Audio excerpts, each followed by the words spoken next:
Good morning and welcome. My name is Brian Geary. I serve as the chair of the Olathe Chamber of Commerce's Business to Government Advocacy Committee, and it's my honor to moderate today's forum. Today we have candidates from Senate District 9 here. The Johnson County Public Policy Council, comprised of the 10 Johnson County Chambers of Commerce, developed today's questions and focused on business and community issues. So I want to introduce our candidates today for Senate District 9, which includes a very large area, which includes DeSoto, Eudora, portions of Olathe, Bonner Springs, and others, but a very large area. But I want to introduce the candidates in alphabetical order. We've got first a Republican candidate here to my left, Beverly Gossage. Beverly was born in Wichita. She settled in rural Eudora, DeSoto area with her late husband, Robert, where they raised their 4 children, starting as an elementary teacher and then as a district manager with Sylvan Learning Center. Beverly eventually launched her own insurance agency, focusing on finding affordable health care for individuals, families, and businesses. Beverly is active in her church, where her son is the worship pastor. Welcome, Beverly. Thank you. And our Democratic candidate, Norm Mallicoat. Norm is a retired telecom engineer who's worked for United Telecom, Sprint, Nokia, Alcatel, and Carafi National, and the U.S. Army. He has been married to Harriet Hatsey Mallicoat for 40 years, and they have 3 children. Welcome, Norm, as well. Thank you for being here, both of you. We will now start our opening statements, and the setup for this will be each candidate will have 3 minutes for their opening statements, followed by a question and answer session that we will have where each candidate will have 1.5 minutes to answer each question in alternating fashion of who goes first. And then at the conclusion of the forum, each candidate will have 2 minutes to provide a closing statement. There will be no follow-up questions, no formal rebuttals, no audience participation of any kind due to time constraints. So we did select the speaking order in advance when both candidates here, and we will have the opening statements now, and Beverly drew to go first. So Beverly, please, if you wouldn't mind, give us your opening statements highlighting why you're seeking office. I'd be happy to. I've been serving as the senator for the last 4 years. I'm up for re-election.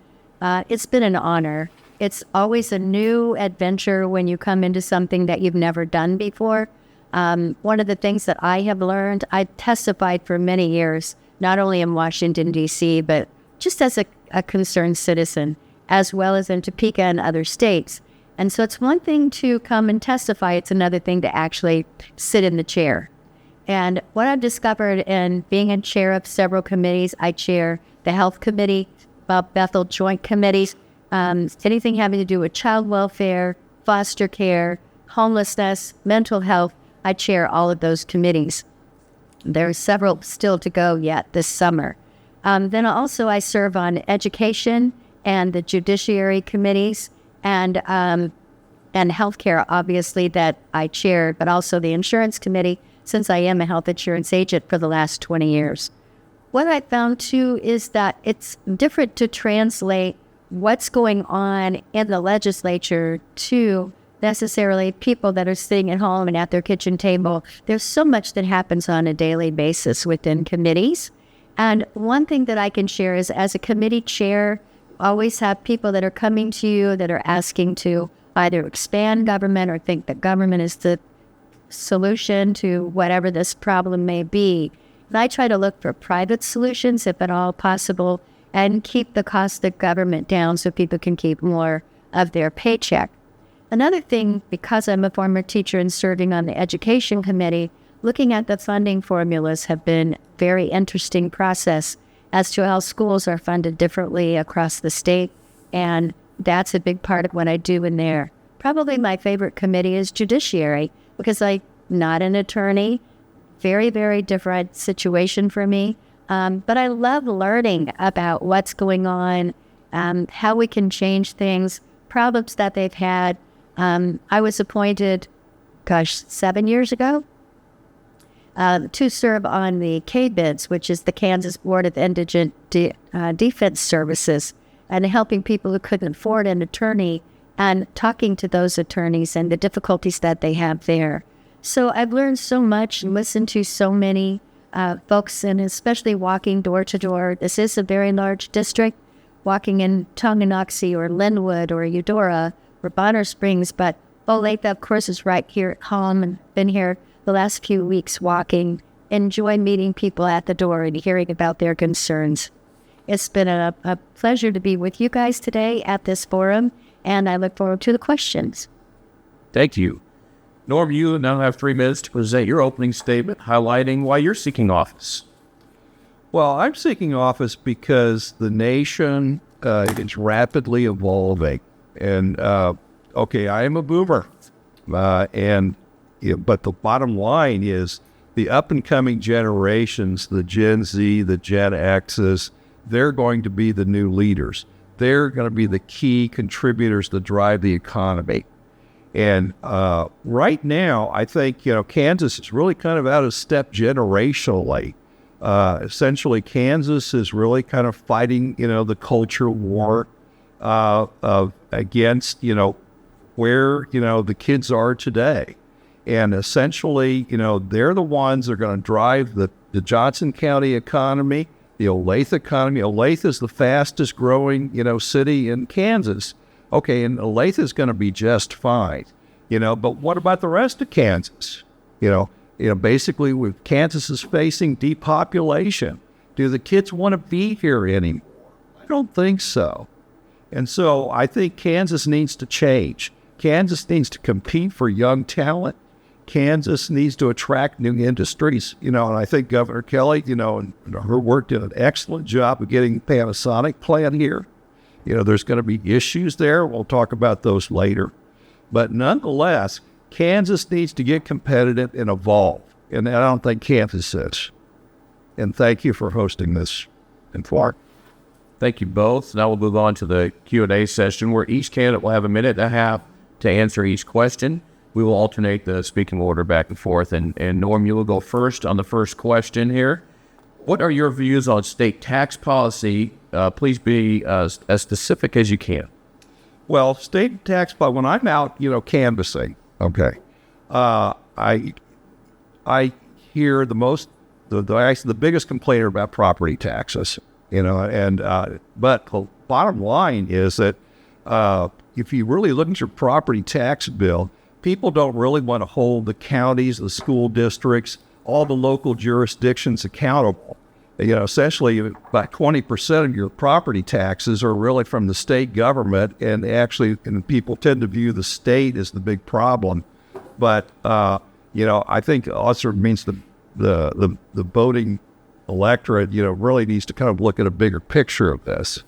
So property taxes, I see that's probably the biggest problem. Okay. And Beverly, I'll ask you the same question. What are your views on state tax policy, being as specific as possible?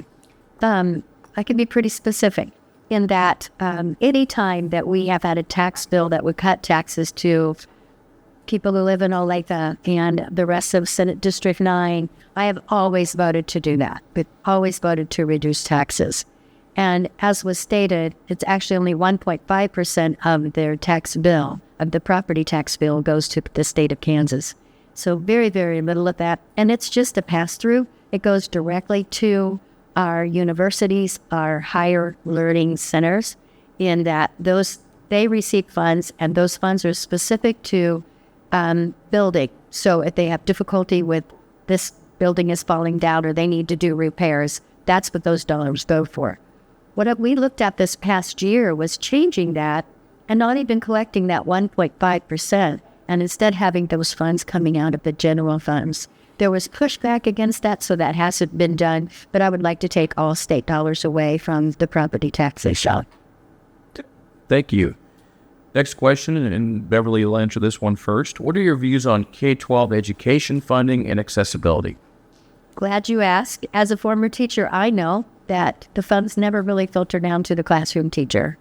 Sadly, we'll see larger salaries for the upper levels. We'll see a third director of transportation. It seems to be we push everything up here.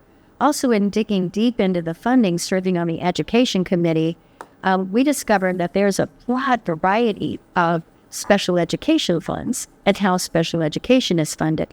I don't know if you know, but when this was first mandated by the federal government, they're not supposed to give a mandate without funding.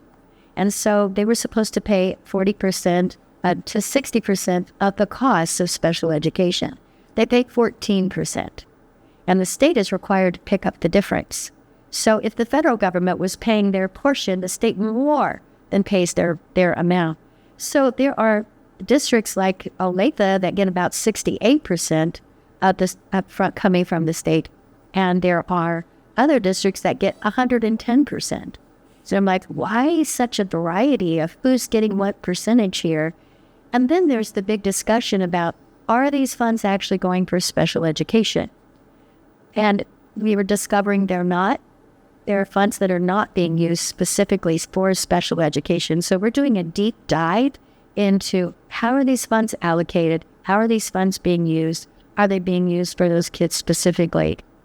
Okay, thank you. And Norm, I'll ask you the same question. What are your views on K-12 education funding and accessibility? So actually, I have a lot of agreement with what was just said. In terms of the money doesn't flow down to the salaries of the classroom teachers. And that doesn't happen. The administrative cost of K-12 education actually is risen year over year over year, is part of the problem. But by the same token, as to special education, what is the need? There is a definite need for special education, and even though the federal government may not have, stepped up, and done everything they should have, what is the need of Kansas children? And Kansas children, need special education. So, thank you. And Norm, you'll answer this question first. What types of economic development policies do you support to encourage job growth and business expansion in Kansas? Well, there's several. It's an ecosystem economically. One of the issues I think it's occurring, particularly in Johnson County, maybe not so much in the rest of Kansas, but is affordable housing. And so your barista, your wait staff, they really can't afford to have their own apartment many times. So this needs to be addressed in Johnson County, and it's something I feel is not being addressed. There's a lot of new apartment developments here in Olathe, but if you really look at the actual rents, for these apartments, they really go beyond any normal budget one would spend on housing. The new battery plant going out in DeSoto, the entry salary will be about $40,000. And now, many of the rents, for instance, like at the apartment of the Sendera, complex, at Ridgeview and College, these are like $2,000, $2,000 apartments. So it'd be very difficult for those employees to, afford living in those apartments. So, as the other thing is, I think there's some concern, about star bonds in terms of how these bonds will be retired, particularly with like the Royals and Chiefs Stadium, projects. But nonetheless, there you go. That's just part of the angst that goes on in the public. Sure. Great. Thank you. Beverly, I'll ask you the same question. What types of economic development policies do you support to encourage job growth and business expansion? I'm glad you asked that. I think we all agree there's an issue, but the question is always, how do you solve that issue, and is government the solution?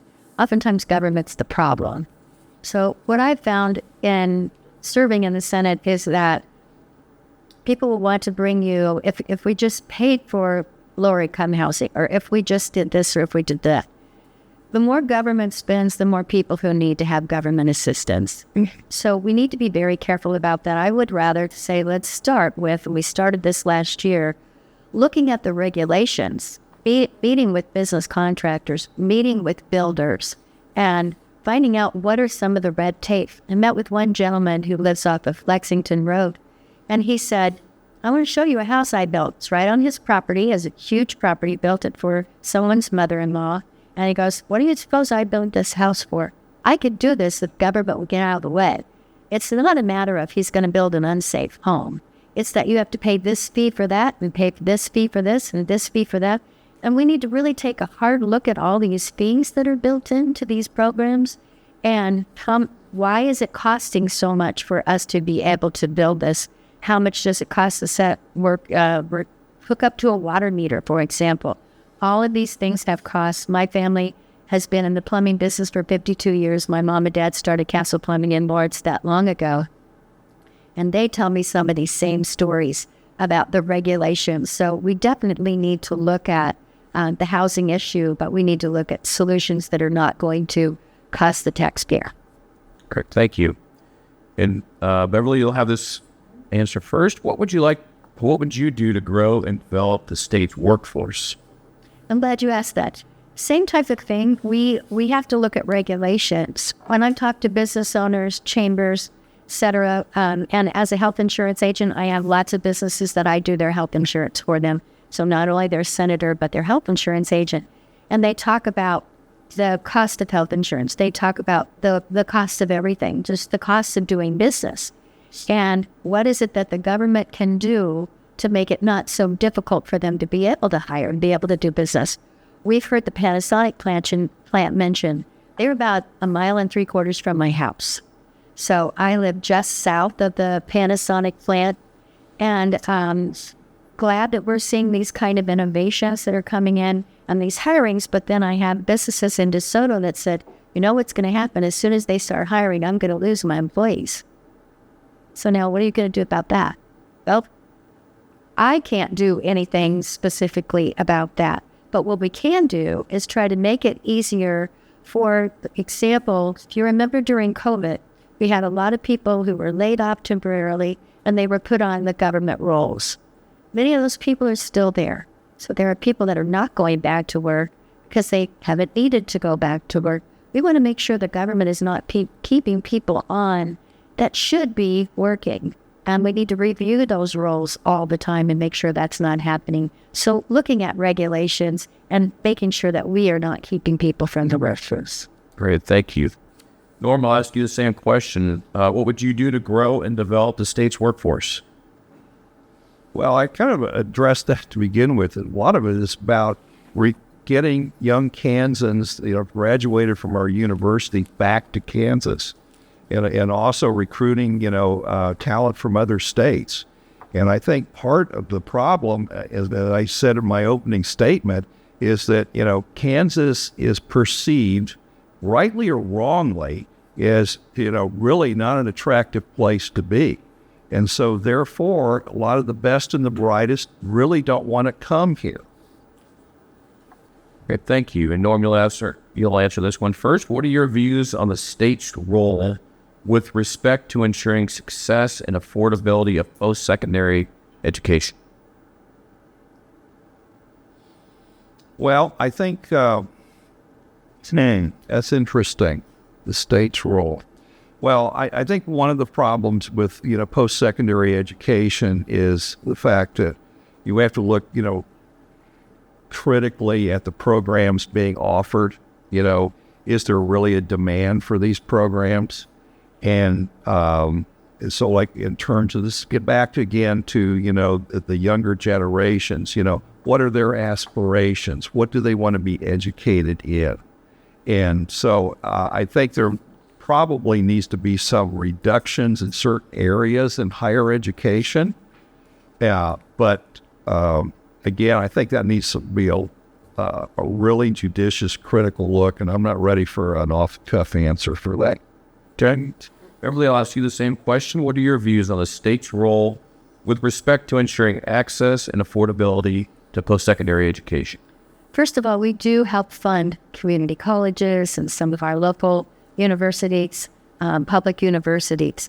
I think we have to be careful, though, that there have been some scholarship programs through the state of Kansas where they pick and choose fields. And I don't think we should be doing that. I think we should allow industry to offer scholarships if they want someone to come. But what we've seen is please have a Kansas scholarship for this field, whether that's welding or nursing or whatever that field may be. We just want to make sure there are not barriers for people to be able to attend those schools. And sometimes government, again, is the problem. That you have too much government interference or too much government funding, then the people who are in the middle class can't really afford to go to school because it is so expensive. But it's like, well, it's not really if you get government funding, but not everybody gets that. And not everybody needs to go to secondary school. I can tell you as a classroom teacher, I think it's important that as early as 5th and 6th grade, which is what I taught, these children start to see a pathway to what do I want to be when I become an adult, and have them find out, have mentors. As district manager for Sylvan Learning Centers, we worked a lot with mentors. I don't think that it's our responsibility as Kansas to make sure that everyone has a college degree or to pay for everyone to have college. Not at all. People can be very successful going to mentorships, internships, etc. in the state. Thank you. And Beverly, you will answer this question first. There's been a lot of discussion about foreign land ownership and leasing, as well as purchasing equipment containing foreign manufactured parts. What factors do you consider when attempting to balance national security concerns against free enterprise and private property rights? Well, glad you asked that. I don't serve on that committee that has been checking into this, but we have had extensive reports from the Attorney General's office and others, talk to farmers about what's going on. And so just to fill those in that are watching, in the state of Kansas, we have foreign entities that are buying up land, particularly around Air Force bases. Manhattan is a perfect example, in Fort Riley. So coming in and buying up property, and the concern is if you have China and other countries that are adversaries to the United States, Kansas is a prime opportunity for them to come in and buy. I always err on the side of private, so I want the farmer to be able to decide, or I want the business to be able to decide who they're going to sell this to. But at the same regard, there's a balance of who can buy property here. Of course, they're not going to come in and declare, I'm here for the on behalf of the Chinese government, and I'm going to buy this farm. They don't do that. They work through a third or fourth party to be able to do it. But I agree that we need to be looking carefully at what's going on in the state.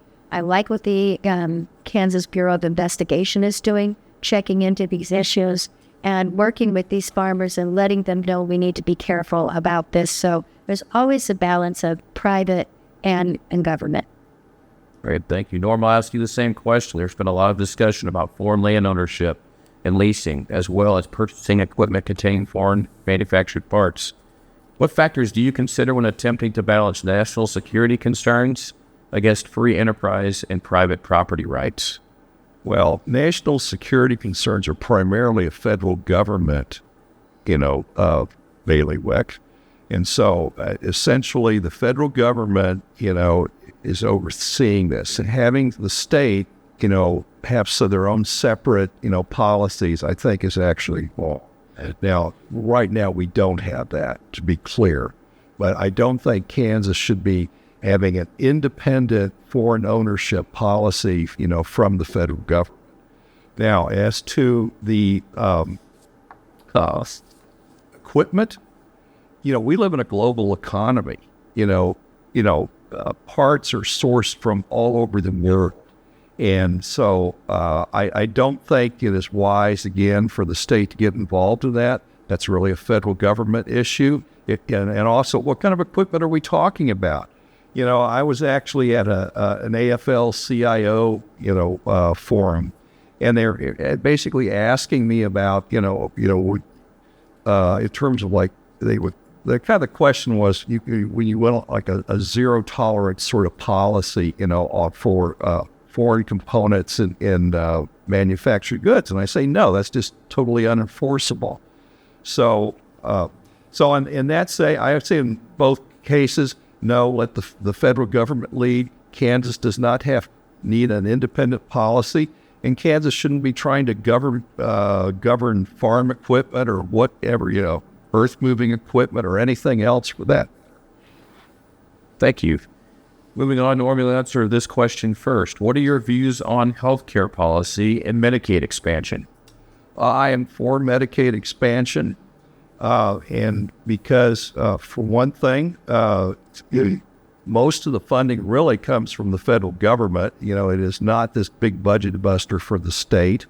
Also, there are, like Kansas Institute estimates, there's like at least 150,000 people, 40,000 of them being children, that could get, higher quality health care provided. If in fact, Kansas is one of 8 states that has not taken advantage. 8 states has not taken advantage of this. The rest of the country has. So, no, I am absolutely for Medicaid expansion. Okay, Beverly, I'll ask you the same question. What are your views on healthcare policy and Medicaid expansion? I'll address Medicaid expansion because we have a very short period of time, but absolutely no on Medicaid expansion. And here's the reason why. First of all, children are not included in the eligibility for Medicaid expansion population. The thinking is, okay, if we expand Medicaid, maybe these children who already qualify might sign up, but if they're eligible, they're already eligible.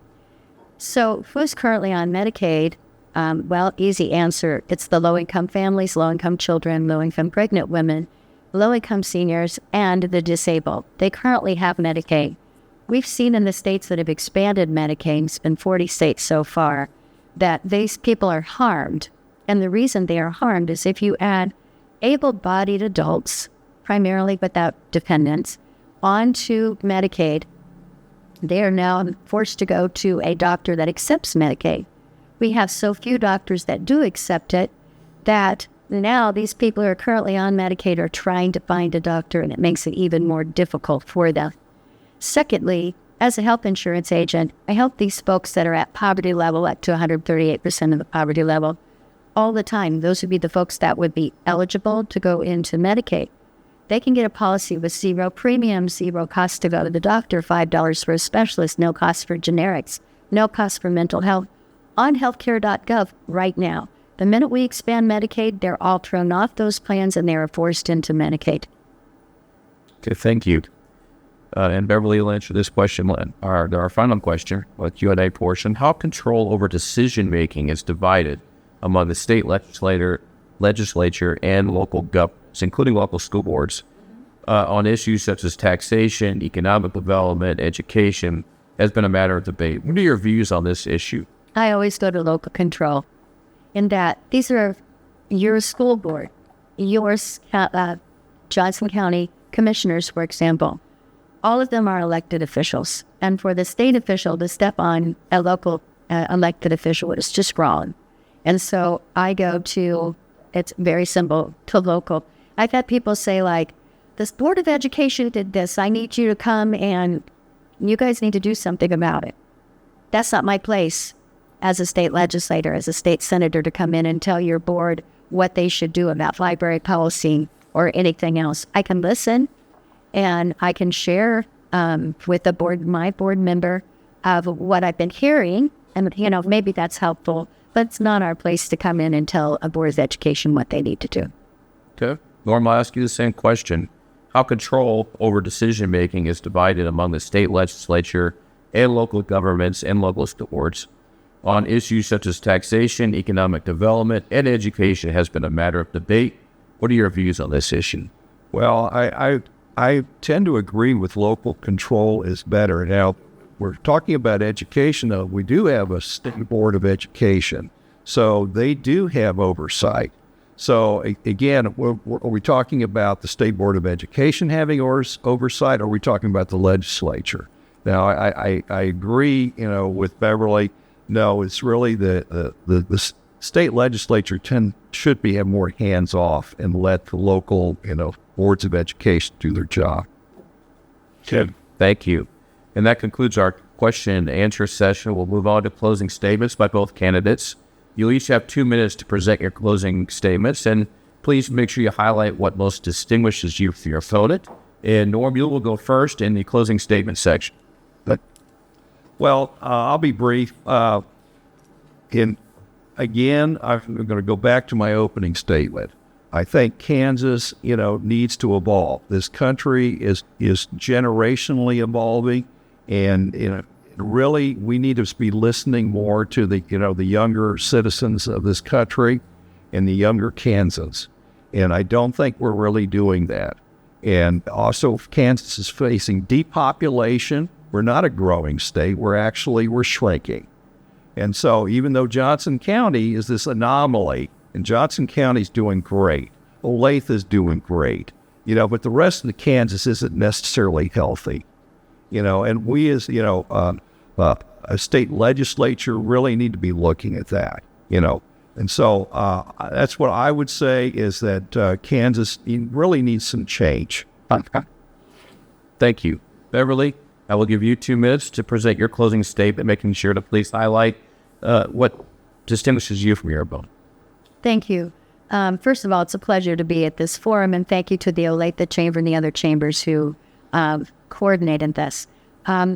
Basic difference is just that I have been a senator for the last 4 years. It takes a while to kind of get your feet underneath you. It's been a pleasure to serve on the committees, to listen from constituents, and listen to other areas that I don't specialize in. I don't specialize in energy, but I do know education and healthcare. There is a certain need and a certain niche that's required. We're all citizen legislatures. So there are certain needs that you have. If I don't know anything about farming, I'm going to go to the farmers that are in the legislature and talk to them about, what do you think about this particular farm bill? There are certain areas that I bring to the table that people rely upon me, and that would be the healthcare and the education background that I have and the insurance background that I have. So it's been an honor to serve the last 4 years, and I look forward to serving the next 4 years. But I will just tell you, I believe in term limits. So I'm going to term limit me, and I'm only going to serve 1 more 4-year term if elected. And I hope that I am reelected and that I can continue to make a difference and continue to listen to our constituents and serve Senate District 9. Great. Thank you. And that concludes our forum for Senate District 9. I want to thank both Beverly Gossage and Norm Mallicoat for participating in today's forum and for your willingness to serve our communities. That's no small feat for sure, but thank you both. And on behalf of the Olathe Chamber of Commerce and all of our area Johnson County chambers, I want to thank everyone for taking advantage of this important opportunity to learn about our candidates. For more information about these candidates and videos and other candidate forums and advanced voting details, please visit www.votejoco.com. And please share this voter resource with your colleagues, family, and friends. And with that, thank you again for watching and attending, and we are adjourned.